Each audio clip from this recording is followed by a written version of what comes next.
ಗುಜರಾತ್ ರಾಜ್ಯದ ಭಾವನಗರ ಜಿಲ್ಲೆಯ ಕೋಲಿಯಾಕ್ ಕಡಲತೀರದಿಂದ ಸುಮಾರು 1.5 ಕಿಲೋಮೀಟರ್ ದೂರದಲ್ಲಿ ಅರಬ್ಬಿ ಸಮುದ್ರದ ಆಳದಲ್ಲಿ ನೆಲೆಸಿರುವ ನಿಷ್ಕಳಂಕ ಮಹಾದೇವ ದೇವಸ್ಥಾನವು ಭಾರತದ ಅತ್ಯಂತ ರಹಸ್ಯಮಯ ಶಿವಕ್ಷೇತ್ರಗಳಲ್ಲಿ ಒಂದಾಗಿದೆ. ಈ ದೇವಾಲಯದ ಅತಿದೊಡ್ಡ ವಿಶೇಷತೆ ಎಂದರೆ ಇದು ದಿನದ ಬಹುಪಾಲು ಸಮಯ ಸಮುದ್ರದ ಅಲೆಗಳ ಅಡಿಯಲ್ಲಿ ಸಂಪೂರ್ಣವಾಗಿ ಮುಳುಗಿರುತ್ತದೆ. ಕೇವಲ ಸಮುದ್ರದ ಉಬ್ಬರವಿಳಿತದ ಅಥವಾ ಟೈಡ್ಸ್ ಪ್ರಕ್ರಿಯೆಯಲ್ಲಿ ನೀರು ಹಿಂದೆ ಸೆರೆದಾಗ ಮಾತ್ರ ದೇವಸ್ಥಾನದ ದರ್ಶನ ಸಾಧ್ಯವಾಗುತ್ತದೆ. ಅಲೆಗಳು ಇಳಿದಾಗ ಭಕ್ತರು ಸಮುದ್ರದ ಮರಳಿನ ಮೇಲೆ ನಡೆದುಕೊಂಡು ಹೋಗಿ ಭಗವಂತನ ದರ್ಶನ ಪಡೆಯಬಹುದು. ಆದರೆ ಉಬ್ಬರ ಆರಂಭವಾಗುತ್ತಿದ್ದಂತೆ ಇಡೀ ದೇವಾಲಯ ಮತ್ತೆ ಸಮುದ್ರದ ಒಡಲನ್ನು ಸೇರುತ್ತದೆ. ಪುರಾಣಗಳ ಪ್ರಕಾರ ಕುರುಕ್ಷೇತ್ರ ಯುದ್ಧದಲ್ಲಿ ಲಕ್ಷಾಂತರ ಜನರನ್ನು ಹಾಗೂ ಸ್ವಂತ ಬಂಧು ಬಾಂಧವರನ್ನು ಕೊಂದ ಪಾಂಡವರು ತೀವ್ರ ಪಶ್ಚಾತ್ತಾಪಕ್ಕೆ ಒಳಗಾಗುತ್ತಾರೆ. ಈ ಪಾಪದಿಂದ ಮುಕ್ತಿ ಪಡೆಯಲು ಶ್ರೀಕೃಷ್ಣನ ಮಾರ್ಗದರ್ಶನದಂತೆ ಅವರು ಒಂದು ಕಪ್ಪು ಧ್ವಜ ಮತ್ತು ಕಪ್ಪು ಹಸುವನ್ನು ಹಿಡಿದು ತೀರ್ಥಯಾತ್ರೆ ಹೊರಡುತ್ತಾರೆ. ಯಾವ ಪುಣ್ಯಕ್ಷೇತ್ರದಲ್ಲಿ ಧ್ವಜ ಮತ್ತು ಹಸು ಬಿಳಿ ಬಣ್ಣಕ್ಕೆ ಬದಲಾಗುತ್ತವೆಯೋ ಅಲ್ಲಿ ನಿಮ್ಮ ಪಾಪಗಳು ಪರಿಹಾರವಾಗುತ್ತವೆ ಎಂದು ಕೃಷ್ಣ ತಿಳಿಸಿರುತ್ತಾನೆ. ಪಾಂಡವರು ಈ ಕೋಲಿಯಾಕ್ ಕಡಲ ತೀರಕ್ಕೆ ಬಂದಾಗ ಪವಾಡವೆಂಬಂತೆ ಕಪ್ಪು ಬಣ್ಣವು ಶುಭ್ರ ಬಿಳಿಯಾಗಿ ಬದಲಾಗುತ್ತದೆ. ಇದರಿಂದ ಸಂತೋಷಗೊಂಡ ಪಾಂಡವರು ಅಲ್ಲಿಯೇ ಶಿವನನ್ನು ಕುರಿತು ತಪಸ್ಸು ಮಾಡುತ್ತಾರೆ. ಅವರ ಭಕ್ತಿಗೆ ಒಲಿದ ಮಹಾದೇವನು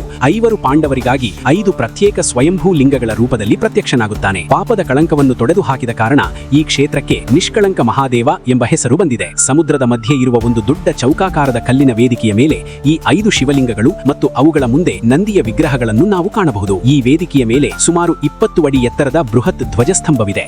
ದೇವಸ್ಥಾನ ಇರುವ ಜಾಗವನ್ನು ಭಕ್ತರಿಗೆ ಸೂಚಿಸುತ್ತದೆ.